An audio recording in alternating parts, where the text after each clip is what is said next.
Got the MXR Dyna Comp here, sweet compressor pedal. I'm gonna show you everything I know about it. The first thing we're gonna talk about, like usual, is how to power it. I believe the current draw on the Dyna Comp is 3.3 MA. I've read online that it's 33, but I don't think that's right. I think the official manual says it's 3.3, which is basically nothing. So any 9-volt adapter is gonna work just fine. Just for demonstration's sake on my ISO brick, any of these ports is gonna be fine. As long as you don't put it up to 11 volts or 10 volts or 12 volts, you'll be completely okay. In terms of where I put it in the signal chain, I'm always gonna put it at the start of the chain. For example, you've got your tuner pedal, your utility pedals, and then you got your envelope filter or your wah, your whammy pedal, which is a pitch shifter. And then I would probably put my compressor after that. So this is what it looks like on my board. That's where the compressor would be. I'd have it right here. My guitar is just right there. And my orange amplifier is over here. And these two pedals are in the effects loop. So again, you got your guitar over there, goes through here, compressor, and like that. Then those are behind. In terms of the controls on it, of course, you got your output, total output volume.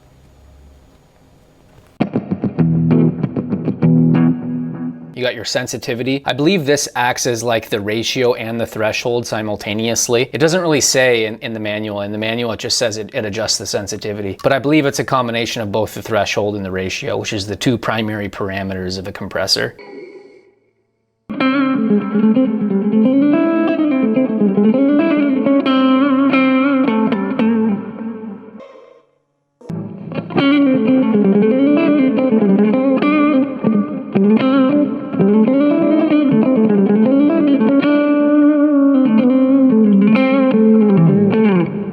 Then of course you got the actual switch. I like the switch because it's like, it gives you that satisfying click. And then of course you got your output and you got your input on it. And then you've got your battery, your 9-volt port right there. Personally, I'm not a fan of that. I don't know why they put it here, whatever. I think they should just put it on top, but whatever, you know, it's all good. So I'm also gonna show you how to put a battery in it as well. So, cause it does take a battery. So you got your really sturdy construction. I really like that about this pedal. It's built like a tank. So we're just gonna take these screws off. And there you go. So the battery compartment right here, stick it in there. It's got a nice little cover for it too, which is cool. I like how they made the board red too. That's a good touch.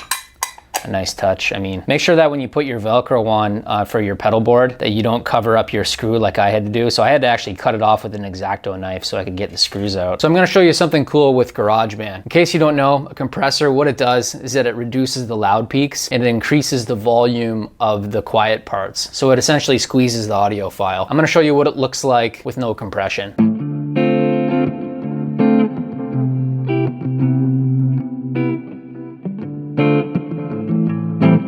So now we're gonna put the compression on.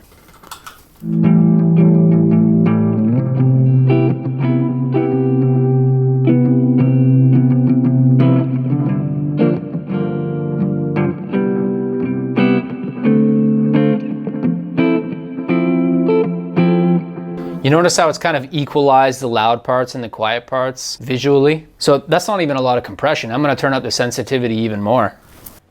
Let's put it up to about halfway like that.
Personally, I prefer to have it set around like that. I think it sounds the best like that.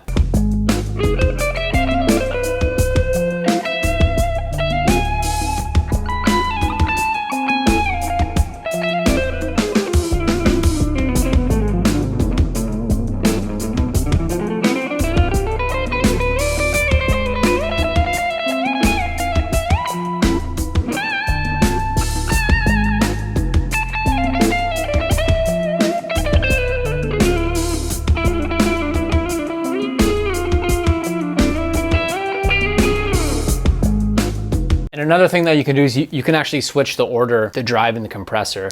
So this is with the compressor first, the drive after. I'll show you what it sounds like with the drive first and the compression after.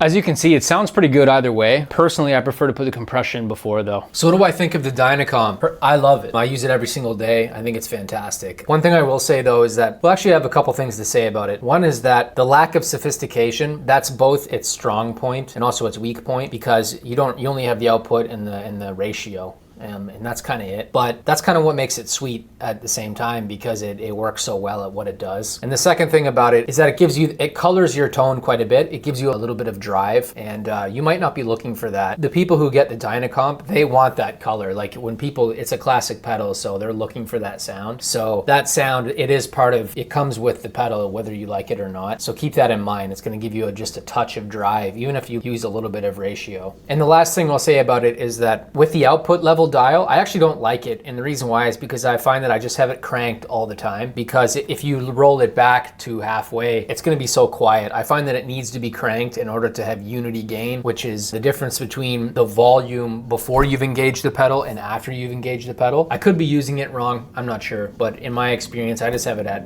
full blast all the time, because otherwise it'll be too quiet. But other than that, kind of tired, to be honest with you. I'm probably going to wrap this video up now, but I'll leave you with one last thing, and that's that you can also put the Dynacomp in the effects loop. I'm not going to do that demonstration because I gotta disconnect everything and set that up, and I'm just too tired. But you can find that elsewhere online. But yeah, give that a shot if you got extra time, and maybe you'll think it's pretty cool. Anyway, I hope this was helpful to you. I'll see you in the next one.